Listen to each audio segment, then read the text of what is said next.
aina tuwallu fasamma wajhullah. Kamu menghadap mana saja, di arah manapun, di sana ada ridhonya. Itu kalau hanya pakai terjemah, tentu menjadikan kita sholat bisa menghadap ke timur, ke barat, ke utara, dan ke apa? Selatan. Saya cerita sedikit tentang asbabun nuzul. Memang tema sekarang tentang asbabun nuzul. Dulu Rasulullah SAW ketika di Mekah itu sholat menghadap Ka'bah. Tapi setelah pindah di Madinah, di mana Madinah itu ada komunitas Yahudi dan Nasrani, Rasulullah itu menghadap ke Baitul Maqdis. Kira-kira 16 bulan, 16 sampai 17 bulan. Semua riwayat itu kisarannya hanya 16 sampai berapa?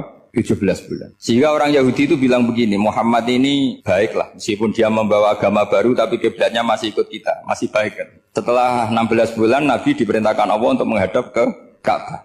Awal liwajaka syatrul masjidil haram. Maka orang Yahudi itu berontak. Berontaknya adalah kiblat mereka ditinggalkan. Cara berpikir orang Yahudi itu kiblat mereka ditinggal. Sehingga mereka bilang mawallahum an qiblatihim allati kanu 'alaiha. Apa yang menjadikan umat Islam berpaling dari kiblat Baitul Maqdis. Kemudian mereka provokatif betul. Ini perlu diperjelas. Provokatif. Bilang begini, "Inna Muhammadan tahayyara fi din." Muhammad ini bingung dalam beragama. Sehingga habis ngomong A ngomong B, habis kiblat Ka'bah, kiblat Baitul Maqdis. Sehingga dalam banyak tarikh disebutkan peristiwa kiblat itu terbanyak melahirkan orang murtad, orang yang keluar dari Islam gara-gara provokasi orang Yahudi. Muhammad tahayyara fi dini. Muhammad itu bingung dalam menentukan pilihan apa? Beragama. Kemudian walhasil singkat cerita akhirnya Nabi itu madhep Ka'bah. Apa yang terjadi mukjizat itu adalah bahwa agama ini agama yang mewakili semua agama sebelumnya yang masih orisinil. Yaitu Nabi akhirnya berargumentasi Ka'bah adalah kiblat yang asli, yang lebih tua. Terus mereka tanya, buktinya apa? Dijawab oleh Quran, fihi ayatum bayyinatum maqamu apa? Ibrahim. Ka'bah bukti tertua adalah di situ ada makam Ibrahim. Makam itu jejak kaki. Ya kalau bahasa Indonesia makam itu kuburan. Kalau dalam bahasa Arab makam itu jejak apa? Jejak kaki. Sehingga diketahui oleh sejarah dibuktikan di situ ada jejak kaki siapa? Nabi Ibrahim. Sementara nisbatnya Baitul Maqdis itu adalah kepada Nabi Musa dan Nabi Harun. Yang ini adalah turunan dari Nabi siapa? Ibrahim. Hikmahnya apa? Begini, sebagai bukti bahwa Baitul Maqdis pernah menjadi poros Islam atau poros Tauhid, maka Nabi Muhammad pernah disuruh menghadap ke Baitul Maqdis. Buat inget-ingetan kalau ini pernah menjadi poros apa? Tauhid. Tapi tetap tua-tuaan masih tua apa? Nah, kenapa tua Ka'bah tadi? Karena Ibrahim adalah Abul Anbiya, bapak dari para. Dan di situ ada jejak kakinya. Fihi ayatum bayyinatum maqam. Bukti itu belum cukup. Dibuktikan lagi bahwa Ismail kecil itu hidupnya di Ka'bah. Kita tahu sa'i bainas Safa wal Marwah adalah karena Siti Hajar sedang mencari apa? Jadi ada bukti sekian, bukti empirik bahwa Ibrahim itu kiblatnya itu Ka'bah, bukan Baitul. Sehingga ada kata-kata fihi ayatum bayyinatum maqamu Ibrahim. Nah, tanpa ngerti asbabun nuzul, kamu akan mengartikan fa'ina ma tuwallu fasamma wajhuhu itu salah. Karena di situ kamu menghadap mana saja, maka di situ ada ridhonya Allah. Maka para ulama memberi catatan, maksudnya begini, kamu menghadap kemana saja, asal itu yang diperintahkan Allah, maka di situ ada ridhonya Allah. Harus seperti itu maknanya, disesuaikan dengan konteks asbabun nuzul. Tanpa seperti itu tidak bisa. Dan masih banyak lagi kepentingan tentang asbabun nuzul. Jadi problem sekarang adalah banyak mufassir yang hanya mengartikan dari terjemah. Itu bahaya sekali. Sehingga ada orang yang menikah secara mut'ah. Itu kan mirip kayak transaksi zina. Mereka berdalil famastamta'tum bihi minhunna fa'atuhunna ujurahun. Perempuan yang sudah kamu nikmati yang penting kamu bayar. Terjemahnya seperti itu. Karena ujur itu jamaknya ujroh. Itu fatal sekali. Padahal ayat itu begini, settingannya begini, setting siakul kalamnya atau asbabun nuzulnya begini. Ini sekaligus, memang saya sengaja ngaji dengan tema yang berat, bentuk penghormatan pada yang ngaji. Kalau temanya ringan kan kayak TPQ. Begini asbabun nuzulnya begini. Wal muhsanatu minan nisa yang awal juz 5 itu, ya kita santai aja, yang awal juz 5 itu sebetulnya maktuf, diatafkan pada ayat hurrimat alaikum ummahatukum wa banatukum wa akhwatukum wa ammatukum wa kholatukum wa banatul akhi wa banatul ukhti. Jadi perempuan yang haram dinikah itu ada 7. Yang faktor nasab, yaitu siapa? Ibu, putri, saudara putri, bulik dari bapak, amah itu bulik dari bapak, kholah itu bulik dari ibu, keponakan dari saudara lelaki, keponakan dari saudara perempuan. Ini disebut haram karena nasab gen. Kalau orang Jawa bilang hanya 4 karena ngitungnya bule baik dari bapak maupun ibu. Kalau orang Jawa bilang kan bule terus keponakan dihitung 1. Padahal ada keponakan dari saudara lelaki, ada keponakan dari saudara apa? Perempuan. Wa banatul akhi wa banatul ukhti. Terus kedua, haram karena rodok. Kita tahu dalam hukum Islam rodok adalah sama dengan nasab. Jadi ibu yang pernah menyusui kamu berarti jadi ibu kamu. Dan saudara sepenyusuan berarti menjadi saudara kamu. Ini disebut wa ummahatukumul lati arda'nakum wa akhwatukum minar rodok. Terus ketiga, haram karena musoharoh, karena besanan. Jadi pagi ini misalnya saya nikah dengan Sri, bilang qabil tu nikah wa taswijaha bil maril madkur. Setelah nikah dengan Sri ini otomatis ibunya dia menjadi mertua. Otomatis haram saya apa? Nikah. Ini namanya haram karena musoharoh. Atau kamu punya anak Zaid. Zaid pagi ini akad dengan Sri. Berarti Sri adalah menantu Anda. Otomatis haram bagi Anda. Itu namanya haram karena musoharoh, karena bisanan. Itu yang disebut waroba haram-haram itu kan saat terus itu wa ummahatu nisaikum. Ibu dari istri-istri kamu. Memang ini agak jelimet, tapi memang syaratnya mufassir harus biasa jelimet. Jangan hanya nyari partai ayat-ayat untuk kepentingan partai. Wah itu ngeri. Kacau Quran dipakai kampanye. Terus itu berarti sudah 3 kan? Haram karena nasab, karena rodok, haram karena musoharoh. Terus yang keempat ini haram yang bukan karena sebab pada seorang perempuan, tapi karena istri orang. Ini disebut wal muhsanatu minan nisa. Haram menikahi perempuan yang masih milik orang lain. Nah, orang lain yang menikahi ini, istilahnya Allah adalah lelaki yang menikahi perempuan ini adalah lelaki sing muhsinina ghairu musafihin, secara nikah yang sah. Nah, nikah yang sah itu begini dalam hukum fikih Islam. Saya nikah dengan Sri, kalau hanya akad, itu saya wajib bayar mahar hanya separuh. Jadi kalau saya janji bayar 1 miliar, berarti wajib bayar berapa? 500 juta. Kalau janjinya 100 juta, hanya bayar 50 juta. Itu yang wajib bil akdi. Nanti wajib sepenuhnya nunggu bil jima. Kalau sudah hubungan intim, baru wajib 100%. Jadi kalau ada di Jawa, nikah dengan seperangkat alat sholat, itu yang atasannya tok, itu wajib karena akad. Nanti bawahnya nunggu setelah hubungan apa? Intim. Nah, ini hukum Quran, bukan hukum saya. Makanya kan wa in talaqtumuhunna min qabli an tamassuhunna, saat terus fanis huma faradtum. Hanya wajib bayar setengah. Nah, perempuan yang sudah diajak hubungan intim itu kata Allah fa'atuhunna ujurahun, maka wajib kamu bayar penuh. Jadi ayat itu tentang perempuan yang sudah dinikah, kita harus bayar berapa? Harus bayar penuh. Ini penting saya utarakan. Nah, problem kita sebagai orang Indonesia, ini juga problem Pak On, problem semua kiai. Mahar di Indonesia itu nggak bisa dibahas di Quran. Karena keterlaluan, kecilnya itu keterlaluan. Saya ini kan kiai, sering ngakatkan tuh sampai bosan, seperangkat alat sholat. Itu ngawur sekali, ini mbak-mbak harus nggak mau gitu. Saya provokasi minimal itu ya berapa? 100 juta berapa? Pantasnya berapa? Pantasnya berapa? 10 gram itu berapa nilainya? Kan 1 gram 500 ribu, baru 5. Ya sudah mendingan itu 10 gram. Quran itu bayangannya gini, sambil latihan, yang hafal-hafal biar latihan. Jangan dapat beasiswa karena hafal tapi nggak jelas juntrungannya. Quran itu bayangannya gini, ini nggak mungkin Quran ini bisa dibaca di Jawa. Wa in aradtum istibdala zawjin makana zawji wa ataitum ihdahunna qintaran fala ta'khudhu minhu syai'a. Jika kamu nikah sama seorang perempuan, kemudian kamu cerai, maka mahar yang sudah kamu berikan jangan ambil lagi. Karena mahar di Arab itu mahal, 100 juta, kadang mobil Alphard, kadang GMC. Sehingga setelah menceraikan tuh kebayang menarik. Kok enak, dulu saya memberikan itu kan karena dapat servisnya, sekarang sudah saya cerai, saya tarik. Kalau mahar di Indonesia kan seperangkat alat sholat. Jadi gak kebayang ada kalimat fala ta'khudhu minhu syai'a, jangan ambil lagi. Kebayang ngambil aja enggak?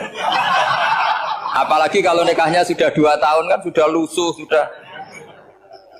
Tapi kalau di Arab itu kebayang karena mahal. Makanya orang Arab suka nikah orang Indonesia karena murah. Jadi bahasa kintoron tuh harta yang nggak ternilai. Wa ataitum ihdahunna kintoron. Kok yang nggak ternilai? Mahal betul. Itu pernah saya hitung. Ada yang mahar itu 400 juta. Ya sekira segitu. Nah makanya setelah dicerai Allah memperingatkan setelah kamu kasihkan ya jangan minta lagi. Kenapa kepikiran minta? Karena jumlahnya besar. Kalau di Indonesia kepikiran nggak minta ya? Nggak kepikiran, saking kecilnya. Seperangkat alat sholat kadang 1 juta. 1 juta itu setelah hubungan intim, sebelumnya yang wajib hanya 500. Itu kan nggak kebayang. Makanya susah ngartikan Quran di Indonesia, kadang susah karena kadang terlalu. Itu pernah Sayyidina Umar radhiyallahu anhu pernah bilang begini, wahai para perempuan, mahar itu jangan mahal-mahal, kasihan para lelaki. Itu ada perempuan alimah ya, orangnya alim betul. Itu usul langsung gini, ya Amirul Mukminin, laisa dzalika laka ya Amirul Mukminin. Waqad qala ta'ala wa ataitum ihdahunna qintaran. Kamu hanya seorang Amirul Mukminin, tidak berhak bikin aturan pembatasan mahar. Allah saja tidak batasi, kenapa kamu batasi? Sehingga dulu yang namanya nikahnya Sulaiman Agung atau Jamaluddin siapa Ratu Agung, kalau hadiah ya sampai tas mahal itu. Ini kan dari bahasa Arab mumtaz mahal. Mumtaz itu istimewa, mahal itu tempat. Dia punya istri yang sangat dicintai, dikasih hadiah mumtaz mahal. Terus ilat Jawa jadi apa? Tas mahal. Itu sama Mujidulil Albab kalah. Itu kalau cerai kan kepikiran minta lagi. Dikasihkan yang baru. Tapi kalau di Indonesia tidak mungkin karena apa tadi? Seperangkat alat sholat. Begitu nyari yang murah lagi. Yang bagus kitanya, bungkusnya yang bagus. Maka nggak mungkin kita maknani Quran tanpa mengenal yang bernama asbabin nuzul. Karena makna ayat itu bisa kacau kalau kita tidak tahu asbabin nuzul. Yaitu kayak tadi makna fa'ina ma tuwallu fasamma wajibwa. Itu maknanya kan kamu menghadap mana saja, boleh saja di sana ada ridhonya Allah. Berarti kan bisa ke timur, ke selatan, ke utara, ke barat. Itu bahaya betul. Sehingga kata ulama harus mengkaji asbabin nuzul. Supaya porsi ayat ini sampai semana jauhnya itu kita tahu. Tanpa tahu itu tidak bisa. Begitu juga menyangkut kiblat. Sekarang saya tanya, kemarin kan ramai dulu di Kemenak, kiblat semuanya diukur dengan GPS, terus beberapa masjid dikomentari salah, karena diukur pakai apa? GPS. Kalau dalam bahasa falak disebut yaumarosdil kiblat. Memang bisa diilmoni. Tapi pertanyaannya begini, dari awal Allah ngendikan fawal liwajaka syatral masjidil haram. Kamu yang penting sholat itu menghadap masjid. Masjid itu ya bangunan. Sehingga kata Ibnu Abbas yang diriwayatkan banyak ulama mengatakan Al-Ka'bah kiblatun li ahlil masjid wal masjid kiblatun li ahlil haram wal haram kiblatun li ahlil masyriq wal maghrib. Jadi kalau orang di dalam masjid kiblatnya harus Ka'bah. Di luar masjid kiblatnya asal bangunan Masjid Haram. Tapi di luar sini kayak di Indonesia boleh semua tanah. Kenapa begitu? Kata Ibnu Abbas karena Quran turun bilisanin Arabiyyin mubin. Jadi kalau orang Jogja kalau mau ke Jakarta arahnya kemana? Barat. Itu sebetulnya ketika Anda ke barat itu persis Jakarta apa bisa saja pasnya itu Pangandaran. Tapi orang itu akan bilang kalau ke barat ya ke Jakarta. Meskipun presisi Anda tepatnya di Pangandaran. Nah kiblat seperti itu, asal orang menghadap ke barat itu orang sudah bilang ke kiblat. Nggak usah sedetail misalnya harus pas Ka'bah. Saya pernah debat sama tim ahli Kemenang. Nggak bisa Gus, sekarang ada GPS harus tepat Ka'bah. Terus saya bilang gini, kalau teori Anda benar, berarti semua masjid luasnya maksimal 16 meter. Ka'bah itu luasnya hanya 16 meter. Berarti Masjid Ulil Albab yang pojok sana sama pojok sana, kira-kira itu ya sudah tidak kena Ka'bah. Kalau harus tepat, Ka'bah itu kan diameternya hanya 16. 16 sampai 18 kalau nggak salah. Berarti semua masjid kalau ingin tepat Ka'bah harus pas 16. Kalau terlalu luas pilihannya harus cekung. Kan jadi aneh. Makanya saya itu sering Pak On, dulu saya ini biasa debat fikih. Kalau di tradisi pesantren namanya Basul Masail. Saya punya teman yang paling kurang ajar, yang paling saya kenang dalam panjang sejarah. Dulu itu kalau debat fikih itu ya seru. Kalau aturan fikih kan gini, soft paling baik itu kan soft pertama. Baru kedua, baru ketiga. Yang paling keren kan soft awal, soft. Terus teman saya bilang gini Pak, ya kalau gitu gini aja Gus, desain masjid itu memanjang utara selatan. Biar semuanya soft awal. Gara-gara didesain begini kan ada soft 2, soft 3. Apa susahnya? Kita bikin mulai awal supaya masjid itu memanjang utara apa? Selatan. Supaya semuanya soft awal. Ya kalau ada hukum ya diimplementasikan dalam desain bangunan katanya. Jadi. Itu kan kacau. Terus akhirnya saya jawab, lalu setelah begitu yang paling afdol siapa? Yang dekat imam. Ya sudah, bikin cekung saja kalau gitu. Artinya gini ya, beragama itu yang sehat. Jadi beragama itu berdasar riwayat. Berdasar riwayat, pernah ada ulama yang hitung. Madinah menghadap Ka'bah itu ya tidak pas. Pernah dihitung pakai GPS. Kiblat Madinah ke Ka'bah itu ya tidak pas. Tidak seperti yang pernah dianjurkan Kemenak. Karena apa? Agama ini ngikuti bilisanin arabiyyin mungkin. Seperti jenengan gini. Semua ini istilahnya apa? Menghadap Gus Bah. Padahal ada yang agak sana, agak sana. Semuanya ngaji sama siapa Gus? Ya sudah. Istilahnya bertatap muka. Memangnya kita benturan. Ini bahasa. Jadi seperti ini semua namanya apa? Berhadap. Padahal ada yang agak samping, agak samping. Ka'bah juga gitu. Sebenarnya tidak se-ekstrim yang dibayangkan orang-orang. Cuma kalau bisa tepat, ya kita harus tepat. Tapi tetap saja tidak perlu 16 apa? Meter. Nah, fa'aina ma tuwallu fathamma wajhullah itu artinya menghadap. Menghadap itu menghadap arah. Makanya Allah tidak ada fawal liwajhaka nahwal Ka'bah, tapi fawal liwajhaka syatrul Masjidil Haram. Jadi ini penting saya utarakan supaya kita familiar dengan istilah-istilah Quran. Istilah Quran itu gampang sebenarnya. Kalau kita kaji itu gampang. Problem kita tidak pernah mengkaji. Jadi semuanya asing. Kalau kita mengkaji itu gampang sekali. Saya punya sekian cerita betapa pentingnya mengkaji Quran. Harun ar-Rasyid itu dinasti Bani Abbasiyah. Itu pinter sekali. Ada seorang ustadz yang agak ekstrim. Itu datang ke Harun ar-Rasyid. Ya Amirul Mukminin, inni nasihun laka famusaddidun alaika. Fala tajidanna alayya fi nafsika syai'an. Saya mau nasihati kamu, tapi saya mohon jangan masukkan hati. Karena nasihat ini penting. Tapi saya akan keras, vulgar. Akan keras, kritik saya akan keras. Karena Anda sebagai Amirul Mukminin tidak pedes. Apa kata Amirul Mukminin Harun ar-Rasyid? Uskut ya Ustadz. Nah, sebagai riwayat uskut ya jahil. Kamu itu Ustadz bodoh, tidak usah banyak omong. Terus ditanya, kenapa saya bodoh? Terus dibacakan ayat faqula lahu qawlan layyinan la'allahu yatadzakkaru aw yakhsha. Inna Allaha ta'ala qad arsala man huwa khairun minka ila man huwa syarrun minni. Wa ma'a dzalika qala ta'ala faqula lahu qawlan layyinan. Allah pernah menugaskan seorang yang lebih baik ketimbang kamu, yaitu Musa dan Harun. Musa dan Harun adalah seorang nabi. Kepada orang yang lebih buruk ketimbang saya, yaitu Fir'aun. Itu saja etikanya faqula lahu qawlan layyinan. Kamu kalau ngomong yang halus, yang baik, yang berperadaban, kok kamu sama saya mau kasar? Akhirnya ustadznya ternyata pinter kamu, yes pinter aku. Jadi semudah itu. Allah itu menugaskan orang yang lebih baik ketimbang kamu, yaitu Nabi Musa, kepada orang yang lebih buruk ketimbang saya, yaitu Fir'aun. Itu saja ada etikanya. Kok kamu sama saya mau tambah etika? Mau main kasar hanya karena kamu merasa nasihat Anda benar?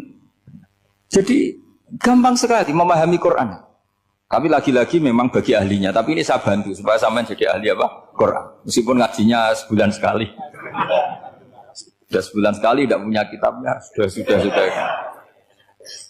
Jadi ulama dulu kalau belajar Quran itu gampang. Saya berkali-kali cerita. Yang kitab saya baca di rektorat namanya Sajaratul Ma'arif. Itu kalau cerita bikin judul itu enak sekali. Babuna fil ibad bikullil bilad. Bab seseorang di mana saja hidupnya harus bermanfaat. Terus dalilnya itu hanya mengutip makalahnya Nabi Isa, wa ja'alani mubarakan ainama kuntu. Ciri utama seorang nabi apa? Saya di mana-mana adanya berkahi orang lain. Jadi berkah bagi orang lain. Maksudnya tidak jadi problem bagi orang lain. Artinya kamu hidup entah di Jogja seperti Pak Ono orang Jember, saya orang Rembang. Hidup di Jogja manfaat, di Jember ya manfaat, di mana-mana manfaat. Saya pernah di Korea seminggu ya manfaat. Saudara kita TKI yang di Korea ya manfaat, di sana bikin masjid, bikin apa. Karena ngendikane Allah menceritakan Nabi Isa siapa? Wa ja'alani mubarakan ainama kuntu. Saya adalah orang yang di mana-mana berkah. Artinya manusia eksistensinya harus seperti itu, hidup di mana saja. Gampang sekali memahami Quran. Pernah Imam Syafi'i ditanya, Kalau kamu nggak kehilangan air, atau nggak ada air di satu daerah, cari-cari dulu. Sampai nggak ketemu. Setelah nggak ketemu air, baru kamu boleh tayamum. Imam Syafi'i ditanya, apa dalilnya harus mencari dulu? Kalau nggak ada air ya langsung tayamum saja. Kenapa harus nyari-nyari dulu? Jawabnya Imam Syafi'i itu gampang sekali. Qala ta'ala falam tajidu ma'an. Kemudian kamu tidak menemukan air. Di mana-mana tidak menemukan setelah mencari. Kalau belum mencari namanya tidak tahu. Kan ayatnya kan falam tajidu ma'an. Kemudian kamu tidak menemukan air. Tidak menemukan tuh nyari dulu apa langsung ngambil sikap? Nyari dulu baru kesimpulannya tidak ketemu. Kalau belum pernah nyari namanya tidak tahu. Segampang itu ulama dulu memahami Quran karena konstruksinya utuh. Yaitu mereka tahu betul bahwa Quran itu bilisanin Arabiyim. Ketika Futuhat Syam dulu itu dikuasai tentara Romawi. Era Sayyidina Umar Futuhat. Yerusalem dikuasai tentara Islam. Itu awal Sayyidina siapa? Umar radhiyallahu anhu. Ketika Futuhat mau ada pesta besar-besaran. Tapi Umar menolak. Ketika menolak, kenapa Anda menolak? Beliau hanya baca ayat Innallaha ta'ala ayyara qauman faqala adhabtum thayyibatikum fi hayatikumud dunya. Allah itu mengkritik satu komunitas kaum yang zaman di dunia menghabiskan semua kenikmatan. Maka kita tidak perlu syukuran besar-besaran. Jangan-jangan jatah kita di akhirat kita habiskan di dunia. Itu adhabtum thayyibatikum fi hayatikumud. Semudah itu. Semudah itu ulama. Rasulullah pernah dahar, pernah makan. Makan karena 3 hari gak makan, kalau di Indonesia gak makan nasi, gak makan daging, sudah lama sekali. 3 hari Nabi itu hanya makan kurma dan air putih. Pernah Nabi gak makan roti sampai 3 hari. Kalau Indonesia mungkin gak makan nasi. Di hari ketiga, ada sahabat yang berbaik hati, Nabi disembelihkan kambing, dipotongkan kambing, Nabi disuruh dahar. Itu baru dahar setengah piring, Nabi berhenti. Ketika ditanya, setengah piring itu kan sudah kuat untuk sholat, untuk apa sudah kuat. Ditanya, ya Rasulullah kenapa berhenti? Bukankah engkau tidak makan ini 3 hari? Nabi menjawab, walatus alunna yauma idzin anin naim. Semua nikmat yang saya rasakan nanti ada pertanggungjawabannya. Makanya saya tidak ingin banyak-banyak. Wah itu kalau diterapkan di sini enggak populer. Makanya saya tahu gayanya ngaji Quran itu enggak siap dengan konsep-konsep Quran ini. Jadi segampang itu orang dulu. Nah karena apa ya itu tadi?